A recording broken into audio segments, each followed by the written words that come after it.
motivated. We all need a little motivation. Money keeping her motivated. We all need a little motivation. Money keeping me motivated.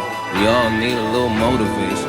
Money keeping her motivated. We all need a little motivation. Keep all the real niggas motivated. Keep all them little niggas motivated. Maybach 600, it drove her crazy. Sure they gon' do it, she motivated. I've been neglecting the rover. What's going on, everyone? Welcome to another episode of the Smooth Podcast, simply motivating others onward through hope. Here to the left of me, I have an entrepreneur with a dope clothing line. I'm sure you've seen it. I'm sure you saw people wear it before. Keeping Balance with Gil. Gil, what's going on? How you doing today? So Gil approached me with this clothing brand, and I'll be honest with you, it's one that I have seen people wear before, so this wasn't like a shot in the dark where I have no clue who this guy is. I have no clue what his brand is. I was well kind of versed with what he has going on. He always shows me love at my lounge, and so I like to reciprocate that. First and foremost, where are you from? Where are you born and raised, Gil? Well, I'm originally from New Jersey, and I moved out there. Well, I started and I lived out there, and then I moved to New York. I moved to Miami, and down here, I moved like everywhere. Why so many different places? Family situations. Gotcha. And so when you came to Rhode Island, how old were you? About, I think 6 or so. Oh, okay. Yeah. Okay, so pretty young. All right. And how were you as a student / kid, middle school, high school? I was a good student, but I hanged around with the wrong kids at the wrong time, so it made my progression in class like sync with my grades. Got you. Did you end up going to college, or because of that stuff, hanging with the wrong kids? No, I actually went to college. I went to New England Tech. Okay. And I got my bachelor's in computers. Oh, that's what's up. That's what's up. And, what were you planning on doing with that, like with computers and stuff like that? Honestly, I was just trying to get a degree, be the first person in my family to get a degree. Okay. Okay. And you achieved that, so shout out to you. Now, this brand, Keeping Balance, for those that maybe not have seen it yet or don't know what it's about, can you tell the viewership out there a little bit about your brand? Well, my brand, I started originally in 2017. Well, at the thought I had in 2017, I didn't have the funds, I didn't know where to go. Mm-hmm. So I'm always supporting people. I see people wearing brands. So my friend, B Love, No Feelings. Yep. He just told me just go for that, like start a brand because he sees everybody else do it. So he said, why can't I do it? Right. So I took that into consideration. Then during COVID, my grandma died and my uncle died in the same month. Damn. So I used that as motivation to start a brand. And it was going to be called Hustling Backwards. But my business partner, Eddie, he steered me of like going Keeping Balance because my Instagram was named that. So it's just like smoother and it touches the tongue better. Got you. You say. And now, first naming your Instagram Keeping Balance. What made you put that as your Instagram name? I guess. Honestly, I had to change it because I started modeling. Okay. And it was called Smoke the Wave originally. So I didn't think it was professional. I didn't think people would see me as a model. They'd be like, "What's Smoke the Wave?" You're correct in that. You're correct. Yeah. So I switched the name, and then I heard an interview by Kobe Bryant, and I think it was like 2019.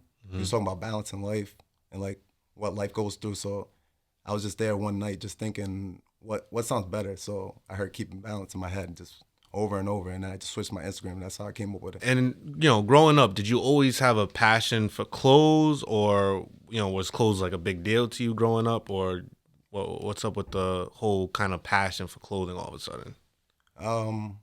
Actually Kanye West probably, because I see he does clothes. He doesn't care who judges him, what he does. So I took that as motivation, and I thought that was like somebody I could look up to in the clothing aspect, and I see like he doesn't give up what he's doing. He doesn't care if people's doubting him. He just keeps going. Mm-hmm. That's what basically motivates me and drives me every day. Got you. And how big of an impact was that kind of short time span of your grandparents passing away? How did that affect you? It affected me like it was crazy because the first week when I dropped my brand or second week I actually was sitting in my bed crying because I didn't want to keep going. I just felt like there was no need to.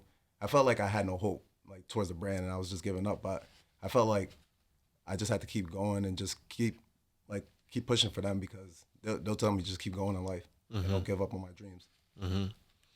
And, I'm a psychotherapist, and a lot of the times when people are dealing with death and stuff like that, I always tend to remind them about if the person that they're mourning about or people that they're mourning about, if they were able to like come down from heaven and talk to them, chances are they would want that person to be living their best life. And so it sounds like that you kind of internalized that already as, you were down and out about them passing, but then there was a notion of, but they would still want me to keep on pushing, they would still want me to keep balance. That's true. And that's how like the brand was kind of formed. So that's very cool. What have been so far? What has been the most significant challenge you think of having a clothing brand? Just to keep going with my ideas and then finding out what's my niche and what people actually like, because some people like my sweater, some people like my shorts, how I do it. Like a bunch of people like a bunch of different things, and I just have to take that in consideration and just keep pushing. Like, it's just hard to come up with new ideas sometimes, but it's like a writer block when you're like writing poems, songs, and so on. Right. It's very interesting. I never really I've had merch before, but I never really had like a clothing brand per se. And I think the real interesting thing about a clothing brand is that, like you just said, you're kind of one of the hardest things is catering to all these different individuals. However, I feel like there's also clothing brands that are like, these are the clothes. Yeah. Take it or leave it. Yeah, that's true. And it's probably, best interest for whoever to somehow fall in the middle of the, I want to see what people are liking, but I also kind of want to make sure I'm doing my own thing. That's true. What can you say to, having your own kind of spin to your clothes? And why do you think someone would choose your clothes over another local clothing brand? I feel like I put a lot of hard work into my ideas, and it takes a lot to just like come up with something, actually see if people like it or not. Because first you gotta like it, then you gotta see who's gonna like it or not. You could preview this, preview that, but it's just like not every like clothing piece is gonna be a hit. It's just like you just gotta keep going until you find something that your audience likes, something you like, and then you just work off that. Mm-hmm. Mm-hmm. And for any of like the up and coming, I mean, we're all still up and coming, but for any of the up and coming people that are thinking about, getting their own clothing brand, what can you say in terms of process and procedures when it comes to producing the shirts and producing the shorts? How did you find your manufacturer? Do you want to even share that information? Have you talked to other people with clothing lines and maybe have they been able to help you at all, or do you see it that it's a little bit kind of people sheltering the good information? What are your thoughts? That's a lot of information, but so I feel like the brands that help me out a lot is No Feelings and Sealed Lips. My friend Brian and my friend Josh, they just give me a lot of directions, like what to do. Like if I have like a writer's block, they just keep saying, just keep going, because like you'll eventually come up with the idea, but I feel like not that much people could see the vision you got, and not everybody's gonna help you with their resources. You got to build your own resources. And the crazy thing, how I found my manufacturer, so on Instagram, when you put your number as a business, a bunch of people hit you up on WhatsApp. Mm-hmm. So I had a bunch of random people hit me up, hi madam, hi sir, every day. Like, so I just think everybody's a scammer online, like if they're from Pakistan. So there was just one random guy that stuck out. Like he hit me up one day, he said his clothes, and then he said, if you like it, you can hit me up. And then that's it. It took me about 3 months. And then I went back, because I was just randomly bored, seeing if I could find a new manufacturer. And then we just tried to sample. He sent me the sample, which was one of my shorts I actually had.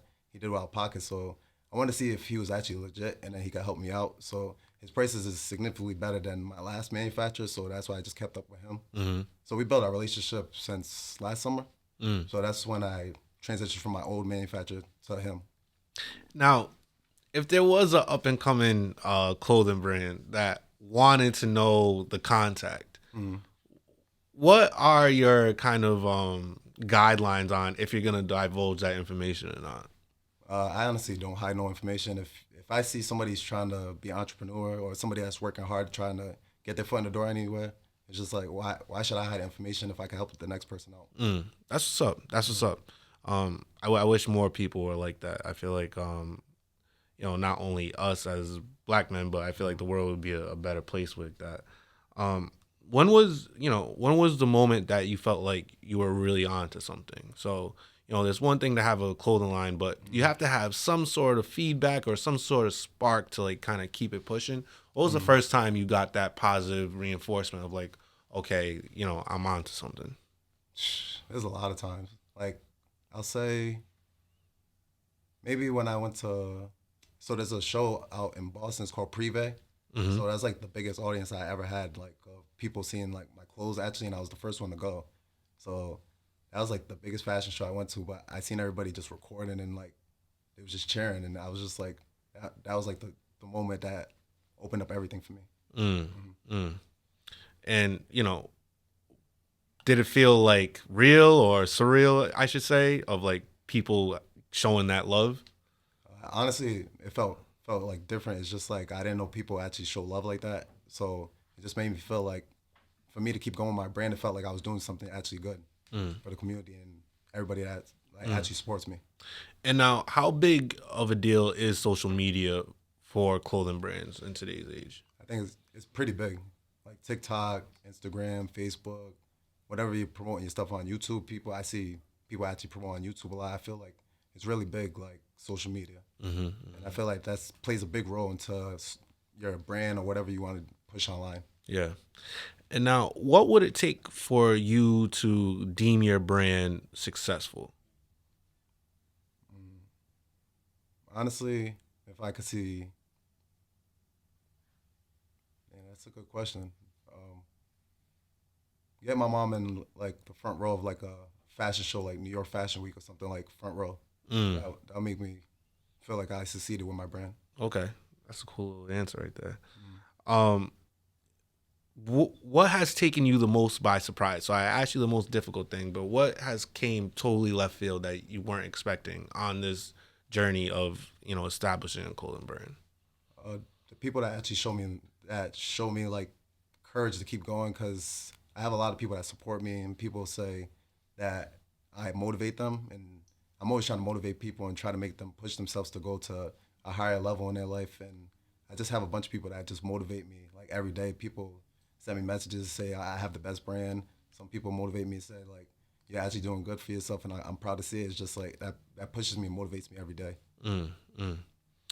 And as a clothing brand, what do you see yourself and what do you see the brand transforming into? So we see that you have some of your collection here.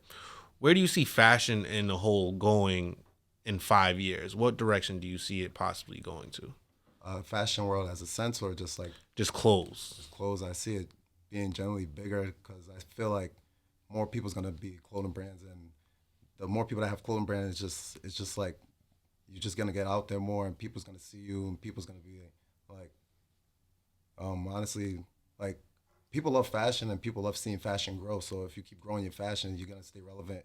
If you take a break and don't keep balancing your life, you're just gonna be left behind. And what are your hopes to establish with this keeping balance? Because like keeping balance, although a very good clothing brand name, I also feel like it can be used in a lot of different other ways. Yeah, I could. Have you thought about also branching off outside of just clothes and establishing anything else pertaining to the name, or are you solely focused on clothes right now? I was honestly gonna use that name because I was gonna get into trucks and have Keeping Balance LLC. I was gonna try to use the name and expand it more. So it's just not only strictly clothes. Just I could have a bunch of stuff with that name because it represents a lot, and it's a strong message to people, and a strong message to the neighborhood. Strong name. It's a strong message to like everybody that's just going through anything in life. Obviously, your grandparents dying, that was a big hit. But what other kind of dire situation happened in your life where, the notion of or reminding yourself to keep balance, you really needed to remind yourself that? I think this past March, I went to LA Fashion Week out in LA. That was something big for me, and I felt somebody from, I consider myself from Rhode Island, so I feel like somebody from Rhode Island actually making it to LA and having it close in the fashion show, that's pretty big. So you had models and Yeah, I all had models the whole and nine. everything. Oh wow, that's big. Yeah, that's huge. That's huge. Yeah. If you could have lunch with anyone in the fashion industry, who would it be and why? Kanye West. Kanye West still. Yeah. And I would love to pick his brain and see what struggles he went to and what obstacles he had to go through to push his brand to be successful as it is today. top 5 influential people in terms of clothing. I know Kanye is gonna be number 1. Who runs the next 4 spots for you? Virgil was big too. I liked Virgil, like sense of style. Mm-hmm. That's pretty tough. Are you talking about like locally or just like in the industry in total? Both. Both. World Dreams, that's a motivation to me. Like his brand, Seal Lips, No Feelings. Mm-hmm. There's a lot of brands and brands in general. It's just they all motivate me.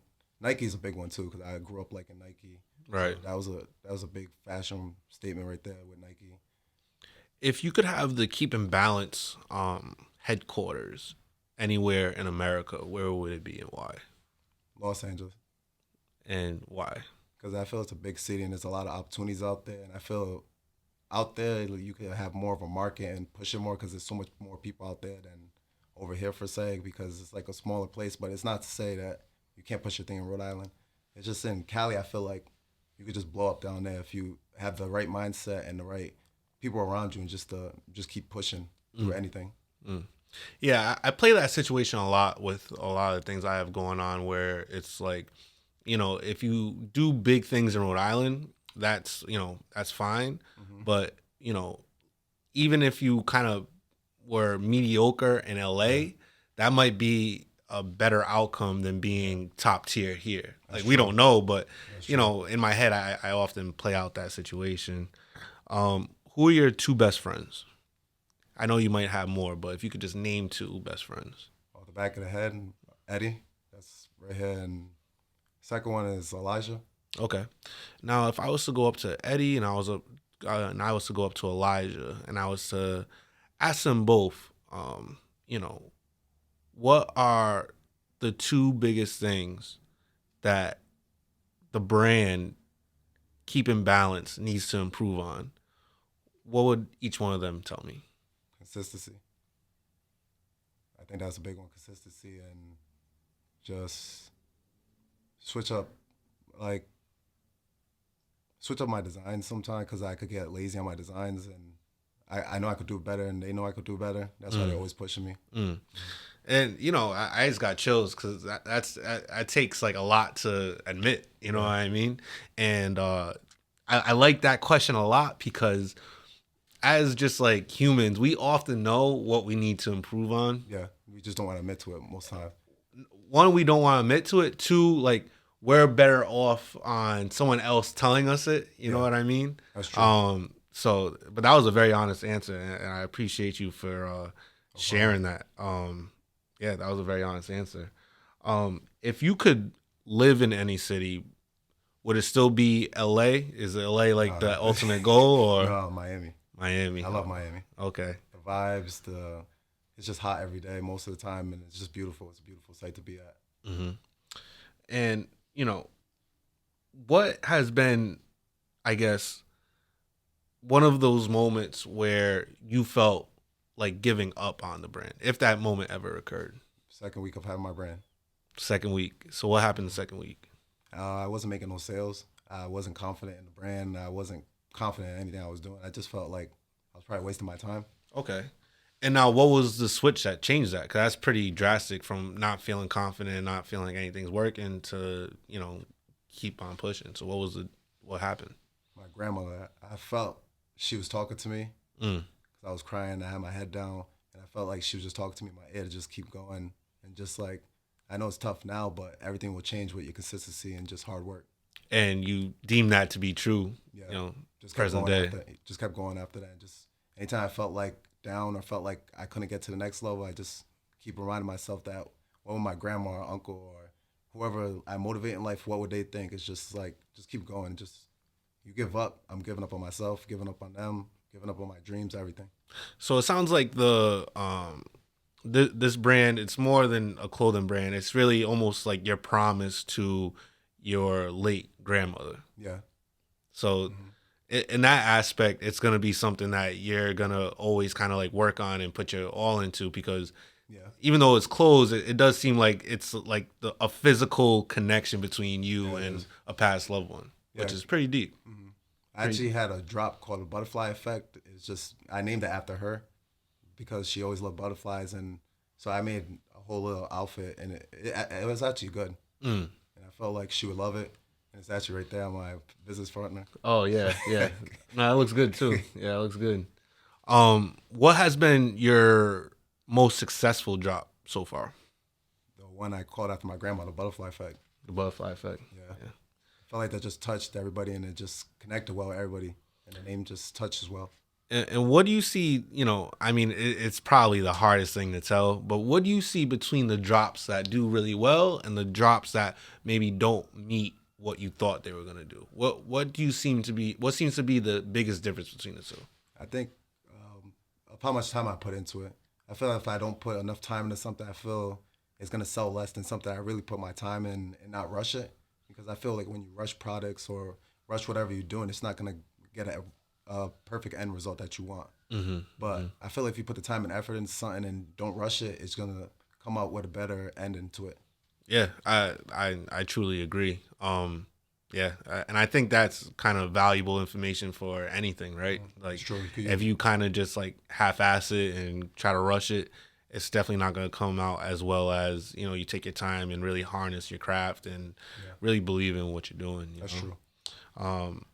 Before we kind of like wrap things up, do you have any questions for me? How's your day going? But my day is pretty stressful. Some things happen at the lounge that I run. I heard about it. So I've been dealing with that all day. But you know, we're here. We're blessed.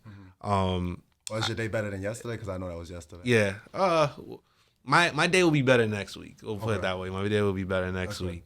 But I'm keeping balance. I'm staying positive. And for anyone out there who seems to be kind of taking a left turn or things aren't working out the way that they plan to, they just had a significant failure, what would you tell that person to help them keep balance? I would say write your goals down, and if you feel like you haven't checked that goal off, see what's holding you back and what's holding you back from progressing towards your goals.